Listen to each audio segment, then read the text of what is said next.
আসসালামু আলাইকুম। ডিম আর আলু দিয়ে মুচমুচে বিকালের ঝটপট একটি নাস্তার রেসিপি আজ আমি আপনাদেরকে তৈরি করে দেখাবো।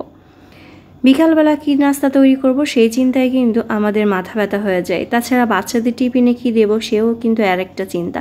তো খুব সহজেই আপনারা এই নাস্তাটি বানিয়ে দিতে পারবেন ঝটপট বিকালের নাস্তা বা বাচ্চাদের টিফিনে। এখানে আমি 1 কাপ ময়দা নিয়েছি আর দিয়ে দিলাম স্বাদ মতো লবণ। এখন এখানে দিয়ে দিচ্ছি আমি হাফ টেবিল চামচ চিনি আর দিয়ে দিচ্ছি 1 টেবিল চামচ রান্নার তেল। এখন সবগুলো উপকরণ খুব ভালো করে একটু মিশিয়ে নেব। চাইলে এখানে আপনারা আটাও নিয়ে নিতে পারবেন। আমি যে পরিমাণে আটা নিয়েছি মানে ময়দা নিয়েছি 1 কাপ, এখানে 10টা নাস্তা আমার হয়ে যাবে। তো এখন এখানে আমি অল্প অল্প পানি দিয়ে একটা ডো তৈরি করে নেব, যেমনটা আমরা রুটি বানাই ঠিক তেমন একটা ডো তৈরি করে নিতে হবে। তো অল্প অল্প পানি দিয়ে আমি খুব ভালো করে একটা ডো তৈরি করে নিয়েছি। এখন এই ডোটাকে আমি 10 মিনিটের জন্য রেস্টে রেখে দিচ্ছি। এখন পুরটা তৈরি করে নেব। তার জন্য চুলার একটি কড়াই দিয়ে সামান্য পরিমাণে তেল দিয়ে দিলাম। তারপরে এখানে আমি একটা ডিম দিয়ে দিয়েছি। চাইলে এখানে কিন্তু আপনারা 2টা ডিমও দিতে পারবেন। তো এখানে ডিমের একটু খোসা পড়েছিল, সেটা উঠিয়ে নিলাম। এখন এই ডিমটাকে আমি একটু ভেজে নিচ্ছি।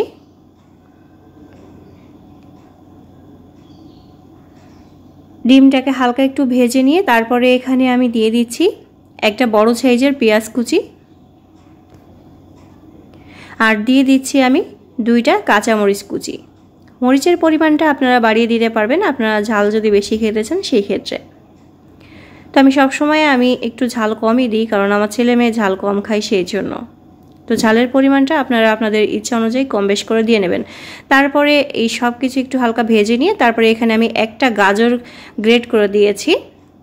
চাইলে এখানে কিন্তু আপনারা বাঁধাকপিও দিয়ে নিতে পারবেন। আপনাদের ইচ্ছা মতো সবজি কিন্তু আপনারা এখানে অ্যাড করতে পারবেন।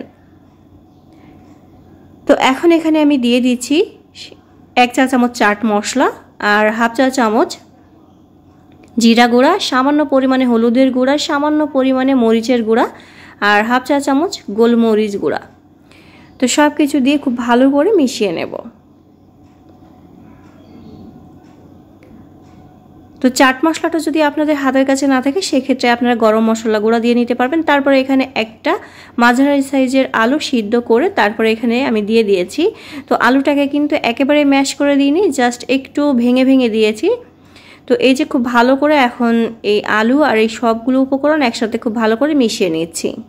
এখনও কিন্তু আমি এখানে লবণ দিইনি। তো সব কিছু খুব ভালো করে মিশিয়ে নিয়ে এখানে আমি এখন স্বাদ মতো লবণ দিয়ে দেব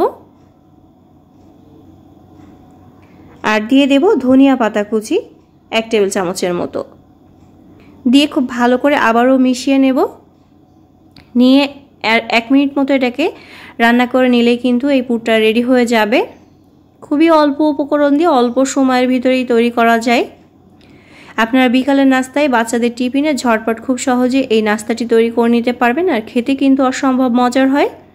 তো এই যে আমার পুরটা রেডি হয়ে গিয়েছে, এখন নামিয়ে নিচ্ছি। নামিয়ে ঠান্ডা করতে এক সাইডে রেখে দিচ্ছি আর এই ডোটাকে আবার একটু খুব ভালো করে মথে নিচ্ছি। এখন এখান থেকে আমি ছোট ছোট লেচি কেটে নেব 10টা। আপনারা চাইলে আর একটু ছোট বড় করে কিন্তু নিতে পারবেন, তবে আমি যেভাবে করেছি এভাবে 10টা নাস্তা অনায়াসে তৈরি করা যাবে। তো দেখতেই পাচ্ছেন এখন এখানে আমি রুটির মতো বেলে নেব ছোট ছোট করে। তো ছোট করে আমি এই যে রুটির মতো বেলে নিয়েছি। তো এখন আমি এখানে একটু ময়দা ছিটিয়ে দিচ্ছি, দিয়ে রুটির মতো আমি বেলে নিচ্ছি। তবে বেশি বড় করা যাবে না, একটু ছোট করে রুটিটাকে বেলে নিতে হবে।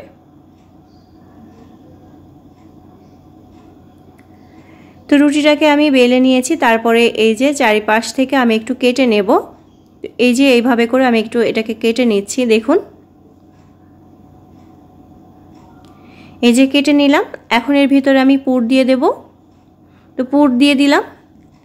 পুরটা আপনাদের ইচ্ছা অনুযায়ী কম বেশ করে দিয়ে নেবেন, তবে একেবারে বেশি দেওয়া যাবে না, তাহলে কিন্তু ছিল করা যাবে না এই নাস্তাটা। তো এই যে দিয়ে এভাবে করে আমি মুখটাকে আটকে দিচ্ছি। দেখুন দিয়ে এই পাশ থেকে এভাবে একটু চেপে চেপে দিতে হবে যাতে করে ভাজার সময় মুখটা খুলে না যায়। সেই জন্য একটা কাঁটা চামচ দিয়ে আমি এভাবে চেপে দিচ্ছি। এতে করে খুব সুন্দর একটা ডিজাইনও হয়ে যাচ্ছে এবং মুখটাও খুব ভালো করে আটকে যাচ্ছে ভাজার সময়, তাহলে আর মুখটা খুলে যাবে না। আরও একটু দেখিয়ে দিচ্ছি। একইভাবে রুটি বেলে তারপর আমি চারপাশটা একটু কেটে নিয়েছি, নিয়ে এভাবে করে উল্টিয়ে দিলাম। দিয়ে হাত দিয়ে চেপে নিচ্ছি। তারপরে কাঁটা চামচের সাহায্যে এটাকেও মুখটাকে সিল করে দিতে হবে। এতে করে খুব সুন্দর একটা ডিজাইনও হয়ে যাবে, আর ভাজার সময়ও কিন্তু মুখটা খোলা যাবে না। আর খেতেও কিন্তু এই নাস্তাটি অনেক মজার। আপনারা যদি কখনো না বানিয়ে থাকেন একবার হলেও বানিয়ে দেখবেন, আশা করি অনেক ভালো লাগবে। তো এই যে আমার এই ডিজাইনটা তৈরি হয়ে গেল। একইভাবে আমি সবগুলো নাস্তায় বানিয়ে নিয়েছি। তো এই যে সবগুলো নাস্তায় কিন্তু আমি বানিয়ে নিয়েছি, দেখতেই পাচ্ছেন। আর আগে থেকেই চুলার পরে একটি ফ্রাই প্যান দিয়ে তেল গরম করতে দিয়েছি। তেলটা গরম হয়ে গিয়েছে, এখন এক এক করে নাস্তাগুলো আমি দিয়ে দিচ্ছি। তবে একবারে সবগুলো দিয়ে ভাজা যাবে না, তাই আমি একবারে অর্ধেক অর্ধেক দিয়ে ভেজে নিচ্ছি। তারপরে এক পাশ যখন হালকা একটু হয়ে যাবে তখন এটাকে উল্টিয়ে দিতে হবে, তা না হলে এক পাশ ফুলে অনেক বড় হয়ে যাবে। সেই জন্য এটাকে কিছু সময় পরে হালকা করে উল্টিয়ে দিতে হবে। তারপরে এপাশ ওপাশ করে খুব ভালো করে লাল করে ভেজে নিতে হবে। তো আমি এভাবে করে উল্টিয়ে পাল্টিয়ে খুব ভালো করে ভেজে নিয়েছি। দেখতেই পাচ্ছেন খুব সুন্দর একটা কালার চলে এসেছে। আর এভাবে লো আছে এই নাস্তাটাকে ভেজে নিলে অনেক বেশি ক্রিস্পি হয় আর খেতে অনেক বেশি মজার হয়। দেখতেই পাচ্ছেন এটা দেখতে কতটা সুন্দর লাগছে, খেতেও কিন্তু অনেক মজার। আশা করি আজকের এই সহজ নাস্তা রেসিপিটি আপনাদের ভালো লেগেছে। যদি ভালো লেগে থাকে অবশ্যই একটা লাইক দিতে ভুলবেন না, আর ফ্যামিলি অ্যান্ড ফ্রেন্ডের সাথে অবশ্যই শেয়ার করবেন। আর এই রেসিপিটি কেমন লেগেছে অবশ্যই কমেন্ট করে জানাতে পারেন। আর আপনারা কোন ধরনের রেসিপি দেখতে চান সেটাও কিন্তু কমেন্ট করে জানাতে পারেন, তাহলে আমি আপনাদের সেই ধরনের রেসিপি তৈরি করে দেখাবো। আজকের মতো বিদায় নিচ্ছি, আল্লাহ হাফেজ।